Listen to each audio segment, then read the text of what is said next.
Hi gang, it's spooky season. I am in my spookiest shirt and I've put extra skulls on the shelves because we're going to look at the spookiest list for Horus Heresy, the Demons of the RUINSTORM.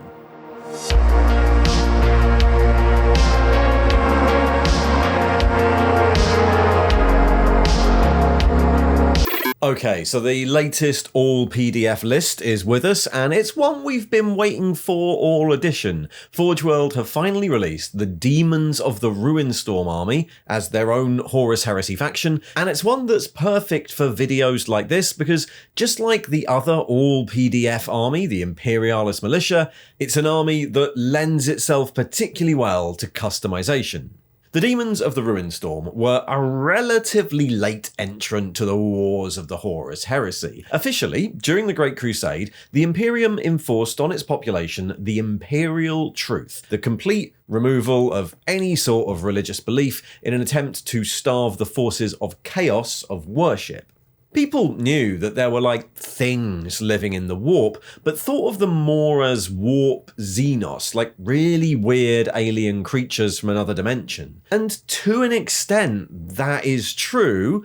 It's just that the imperial truth never really went any further. People weren't taught about the relationship of humanity and psychers to the warp, or the idea that there were greater powers in the Empyrean that behaved with actual malice. That was at least until the word bearers and eventually their allies in the traitor legions started to treat with the powers of chaos openly. Again, there had always been some human cultures who were aware of the warp, but the word bearers went in wholesale. In their search for something to worship, they declared the strange consciousnesses in the warp to be the true gods and actively courted them, sacrificed to them, and attempted to summon them. By the latter years of the heresy, reality had been weakened in many places by the word bearer's RUINSTORM, a massive warp storm conjured up to delay loyalist forces and stop them reaching Terra, and hordes of demons accompanied Horus's forces. Battlefields were awash with strange mind-bending horrors and hideous demonic beasts dredged up from the depths of the human psyche. And this list allows you to feel all of them, but on first look, it's quite different to every other Warhammer Demon army list, and that's because at this point in time, there's no codification of the Chaos powers or which demons go with them. Even the most learned people in the Imperium aren't really aware of what Khorne, Nurgle, Tzeentch or Slaanesh were, so there are none of the proper nouns we're used to from other demon lists. There are no Bloodthirsters or Horrors of Tzeentch or Demonettes, just demons. Big demons and small demons and leaders of demons, which, yeah, you can flavour to be angry or smelly or whatever, but they could also be whatever else your imagination can come up with. So, in this video, I'm going to go through the list, how it all works, and then decipher it a bit to figure out what models might be appropriate for each of the choices. The key here is, as always with converted armies, consistency. As it actually says at the start of this document, the sole caveat is to ensure that your opponent is informed before the battle as to what each model represents and any upgrades it might have so that both players are clear. For example, if you are using Pink Horror of Tzeentch models as a lesser RUINSTORM Demons unit with the Immaterial Projectiles upgrade, all Pink Horror of Tzeentch miniatures used in your army must represent lesser RUINSTORM Demons with that upgrade. Okay, so the RUINSTORM Demons army is a standalone army for the Horus Heresy game. All the models in it are traitor allegiance and have the RUINSTORM Demons faction for the purposes of the allies table, but that's rarely going to be used because they can't have or be allies. You can take demons as your primary detachment, but you can't take them as an optional or allied detachment unless you're allying demons to other demons, and we'll get to why you might do that in a mo. For now, this means that you can't run, say, a word bearer's primary detachment with a demon's allied detachment.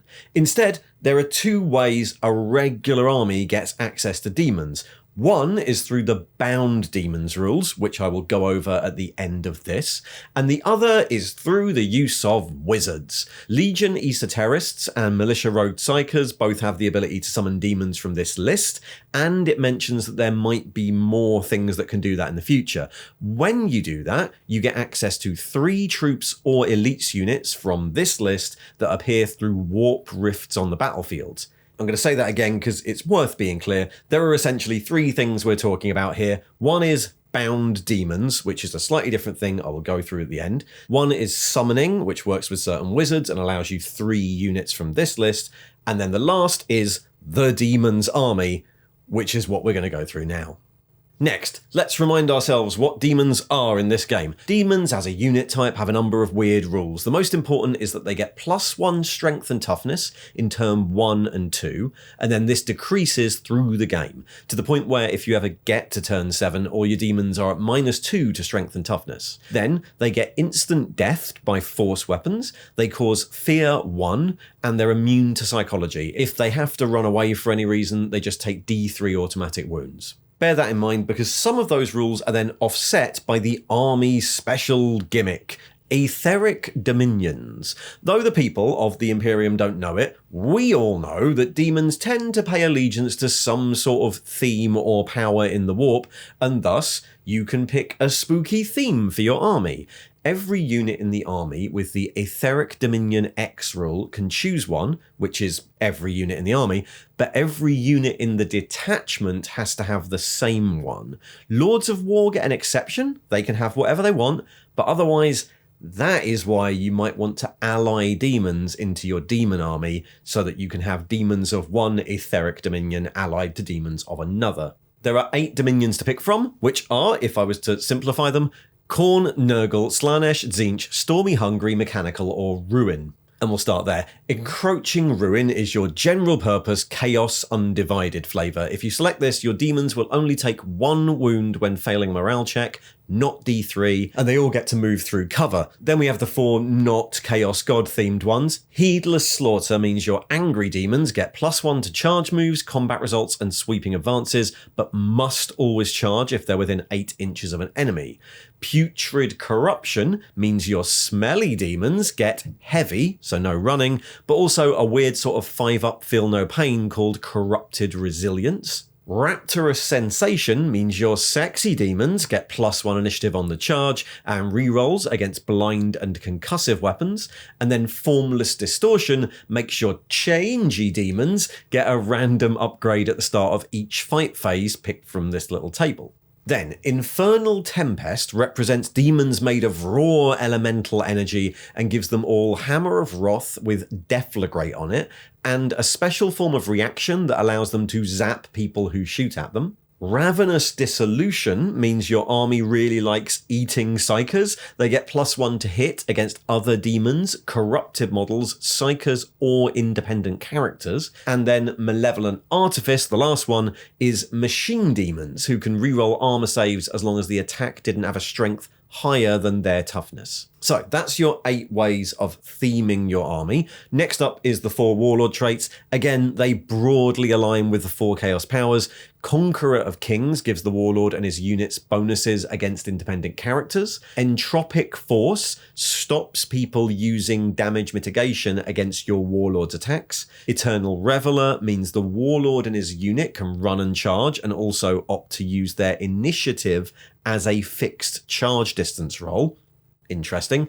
And finally, Walker of Paths allows you to swap units on the board with units in reserve before the game. So yeah, that's the army rules, lots of options already, and then we finally get to the units. So we'll start with the top HQ choice, the RUINSTORM Demon Sovereign. This is probably a big stompy greater demon or demon prince sized model with lots of rules and options, and it's worth going through them all here because they're going to pop up again and again throughout this list. This is obviously meant to be a big model. Their stat line is like a really souped up Contemptor Dreadnought. 7 wounds, strength 7, toughness 6 with 5 attacks and a 3-up armor save, and they have the unit type Monstrous. They're armed with a thing called Sovereign Armaments, which could be anything, but counts as Strength User, AP 2, and comes with Brutal 2, Murderous Strike 5-up, and Immaterial Blades 1, which is a new rule and means that any wound rolls of 6 are resolved at AP 1. They can swap that for a Sovereign Great Blade, which is Strength 10, AP 1, Brutal 3, and Unwieldy.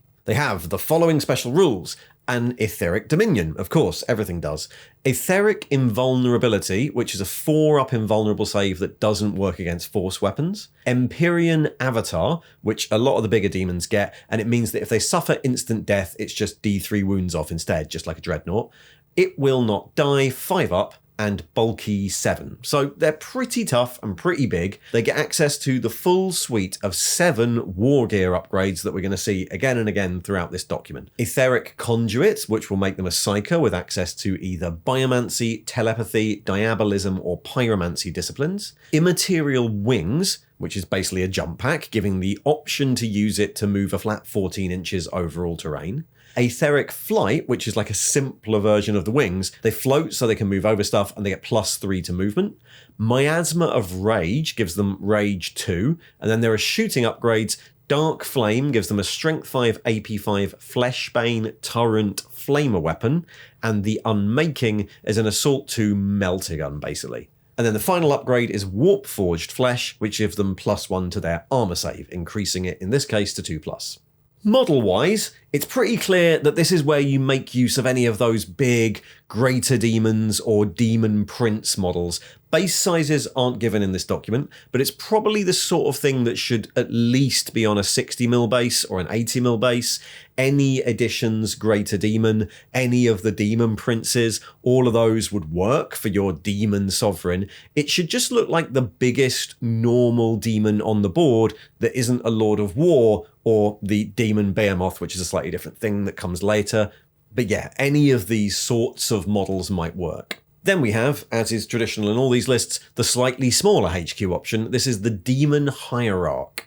This model is slightly less powerful in terms of stats, Strength 5, Toughness 5, 4 wounds, and armed with the more common Infernal armaments, which are Strength User, AP 3, Brutal 2, and wounds of 6 count as AP 2. They're not monstrous, but otherwise they've got the same special rules and upgrade options as the Sovereign, except they can't take that great big sword. The colour text gives us the intention for models here. This is basically everything from the smaller Demon Prince models down to the various Demon Herald size models. This is meant to be a model that looks like an important version of a lesser demon, but not as big as a greater demon. I would guess this goes on a 40 to 60mm base, depending on what everything else is on. And last up in the HQ section is the Demon Harbinger, and this is a bit of a weird one. This is kind of like a wizard demon, focusing on weakening the barrier between realms. It's a 3-wound, 4-up save character with the Herald of Unreality rule, which works a little bit like the Esoterist powers.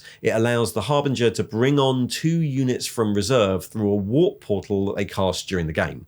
He can also take the Etheric Conduit, Rage, and Warp Flesh upgrades, so he could be a real Psyker too, and he can be accompanied by 3 Demon Brutes who then get Chosen Warrior. The entire unit has a 5-up invulnerable save. Regarding models, this is a bit of a weird one. The Brutes we'll come to, but the Harbinger could kind of be anything. They're probably a 40mm base model, if they're going to go with those Brutes, and they should be distinct from the Hierarch and the Sovereign. I'd suggest either a Herald size model that looks a bit wizardy, or one of the special character demon models like the Mask or the Changeling or something. The Blue Scribes would be perfect, but the model can't take any of the flying upgrades, so they don't really work. It's a difficult one. Probably time for some sort of conversion. Okay, on to elites, and we start with those Demon Brutes. These are just big demons. Strength 5, Toughness 5, 3 wounds, and Infernal armaments that means AP 3 and Brutal 2 again, and they come with 5-up invulnerables, Hammer of Wrath, and Bulky 3. Actually, why does everything have Bulky when none of it can get in a transport? Anyway, these are pretty self-explanatory. They're just big demons that run at people. What's weird is that none of the other demon ranges in Warhammer have ever thought of this. There's nothing like it in the normal 40k and Age of Sigmar demon range. Possibly because of that, Forge World do produce resin generic demon brutes as a set of 3, but otherwise I think some of the Age of Sigmar range would work here. Sexy Cows, Blight Kings, maybe even Spawn, maybe even something like Plague Ogryns or Grotesques. There are plenty of demon-adjacent big guy models around. The important thing is that these look sufficiently big and bulky next to whatever you're using as normal demons. Base size is probably 40mm because that's what the Forge World ones come on. Second and final elite's choice is then Demon Beasts. These are your faster, animal-like demons. Movement 10, still 3 wounds, but we're now down to standard demon levels of actual killiness. They have a weapon called Demon Armaments, which is Strength User, AP 4, where 6s do AP 3, 5 up save, 5 up invulnerable, and bulky 3. They can be taken in units of 3 to 9, and they can be given Etheric Flight or Immaterial Flame, which is a clue to their model choices. Khorne Fleshhounds are one of the obvious choices, as are some of the old Dark Eldar Warp Beasts or anything like that, but also Screamers of Tzeentch with the flight option, and this unit could also cover Flamers of Tzeentch, Fiends of Slanesh at a push, and maybe even Beasts of Nurgle, though they're a bit fast, so maybe there's another option for that. Anyway, then we're on to troops. So there's only 2 options here. The RUINSTORM Lesser Demons are all the standard human-sized demons we know and love from all the other games. 10 to 20, Strength 4, Toughness 4, single wound demons with demon armaments and a 5 up save and 5 up invulnerable. Simple. The only upgrade they can get is Immaterial Projectiles that gives them a Strength 4, AP 4, Assault 2 shooting attack, but it's really your Etheric Dominion that's going to give these guys the most flavour. Pretty obviously, these are the bulk of your army, and they can be represented by all the basic Bloodletters, Demonettes, Plague Bearers, or Horrors in the game. The shooting option is probably for the Horrors, who cast magic, though worth saying that any other human-sized monstery thing could work too. Dryads are quite a good one. Some of the Undead range might be appropriate. Weirder aliens from other ranges, melted cubes of polystyrene, pipe cleaners with googly eyes, all of those are absolutely fine. In fact, encouraged. And then the second troops option is Demon Swarms, who are tiny and useless, but have 4 wounds each and are really, really cheap. They're support squads. They come in units of 5 to 10, usually 40mm bases. They're obviously intended for Nurglings, but loads of other things might work here. Those tiny Brimstone Horrors from the horror boxes, various of the familiars you get in Age of Sigmar models, the strange little guys from the Cities of Sigmar bases. The list is endless. You can just put loads of things on a base and call it a swarm. And with that, we've done the troops. On to the fast attack, and then we'll get to the weird stuff. The first fast attack option is Demon Cavalry. This is actual cavalry, lesser demons riding beasts. Stats-wise, they're just lesser demons with a move of 12 and 2 wounds. They also have the option to take infernal projectiles, like the ones on foot. There's not really a lot of choices in the model range for these here. They would obviously work as Seekers, but they can't fly and they're not that tough. So, I mean, they might work for Blood Crushers, but it might be a bit weird. And then our second fast attack option is Demon Harriers. These are, again, 1 wound lesser demons who can fly. They just have immaterial wings, which is jump packs. These are probably intended to represent harpies or furies, things that are about the size of normal humans, but flying. They could maybe also be something like Zangors on discs, but the Plague Bearers on giant flies are probably a bit too big. Okay, and then we have the heavy support section. There are 2 options here, and they're mostly divided by size. They're both monstrous units with very little indication of what exactly is intended, but there are some clues. The first is the Greater Demonic Beast, a Strength 5, Toughness 5, 5 wound model with a 4 up save and Hammer of Wrath that can be taken in units of up to 3, but with no upgrade options. So I think this is your big 60mm base sort of beastie model, maybe bigger. The big Chaos Spawn, maybe big Beasts of Nurgle, possibly the Exalted Flamer of Tzeentch, though it doesn't actually get a flame option. And also, I think these might be pretty good ways to represent Blood Crushers, since they come in units and are pretty tanky. There are also some older Forge World models that might fit here, like the Spined Chaos Beast. Again, they're monstrous, so I'm imagining these are on a 60mm base or bigger. But can't be too big because there's 1 step left. The other heavy support choice is the Demon Bmoth, which is a way scarier prospect. Strength 7, Toughness 6, 7 wounds. This is actually comparable to the Demonic Sovereign right at the start, but they have a way lower weapon skill and ballistic skill. Like the Sovereign, they come with Empiric Avatar, It Will Not Die, and 4+ Invulnerables. They have Infernal Weapons, which is like Dreadnought scale weaponry, and they can take 5 of the 7 big war gear upgrades. It can't have Psychic Powers or the anti-tank gun. It can also take a Behemoth Blade, which is slightly worse than the Sovereign Great Blade. I've seen this listed elsewhere as what you use for greater demons, but I think the stats don't match up. The weapon skill and ballistic skill just aren't high enough. I think this is intended to represent all the big demon beasts that come on flyer or night bases and like bigger. Mutalith Vortex Beasts, Slaughter Brutes, the Soul Grinder is the obvious one because of that big sword option. Maybe in a more mecha demon army, the Helldrake might work here.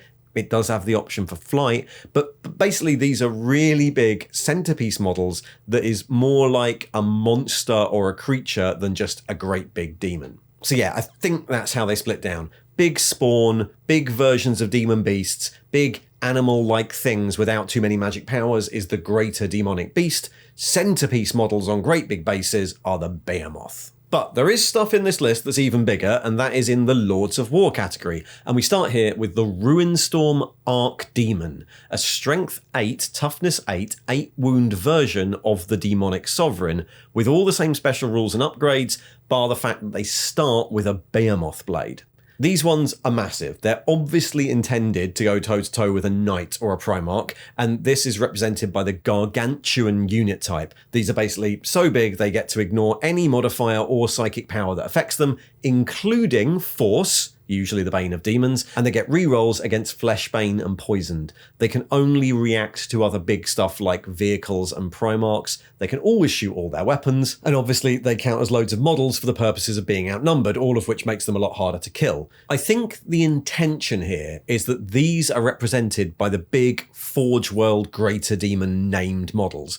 Angrath the Unbound, Scabiathrax the Bloated, that sort of thing. The thing is, models are getting bigger, and the most recent plastic Greater Demons aren't that different in size to those old models.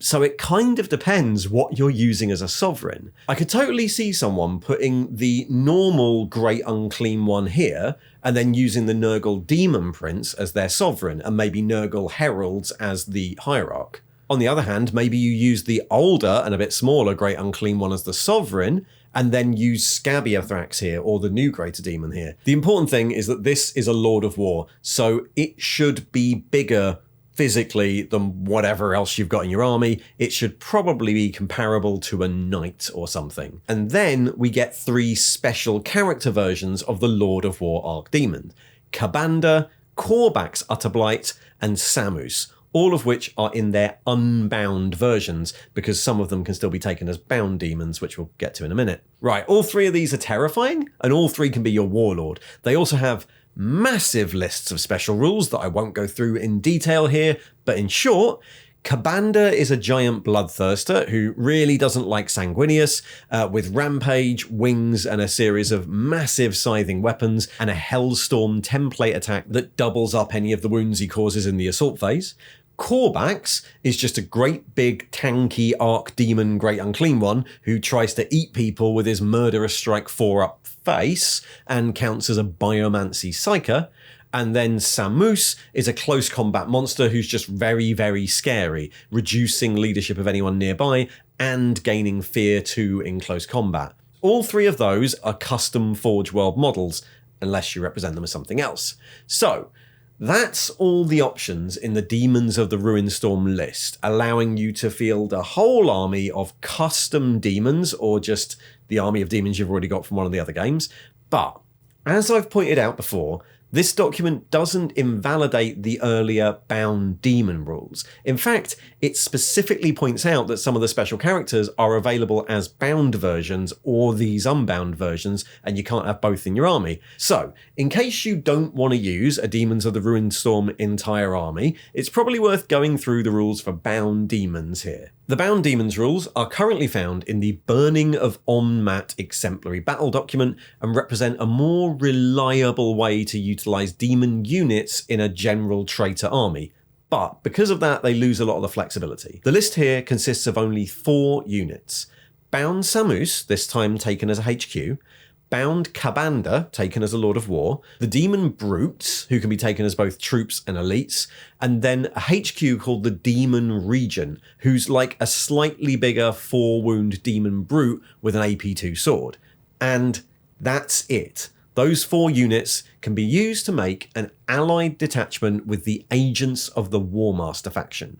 If you do that, the Demons unit type rules change slightly. Their strength and toughness is no longer modified by the game turn. Instead, they're just at -1 strength and toughness if there's not a Psyker on the battlefield. You don't need a Legion Esoterist to bring them on. You can just deploy them at the start of the game, but one of the Psykers on the battlefield has to pass a psychic check for each unit. If it's failed, that unit goes into normal reserve and needs a psychic check rather than a reserves check to be brought on. Though, they still can be brought on through stuff like the Legion Esoterists Breach the Veil power. So you can have the Esoterists, that gives you a bit more flexibility, but they can also just walk on the board like normal. Then, to make things a little easier, we're given an alternate Warlord trait that lets your Warlord count as a Psyker for the purposes of summoning them or keeping them fully powered up. No other reason. In terms of abilities, they're basically the same as in the Unbound list. The Demon Brutes have slightly different weapons, but they can still take all of the same etheric dominions to theme them. So yeah, it's a lot more restrictive, but the Bound Demon rules do allow you to take demons as an allied attachment, and as far as I can tell, both of these can be combined. So you could take Bound Demon allies who turn up at the start and walk on the board, and unbound demons from the RUINSTORM list summoned through your Esoterist. It's completely up to you. The demons list is fun. It's a little confusing at first, and as with all these sorts of lists, it's worth making sure that all your units make visual sense for your opponent, but it gives you access to a whole new army, and when combined with the other 2 ways of bringing demons in the game, yeah, there's quite a lot of options to make your traitor army feel a whole lot more spooky. Thanks for watching.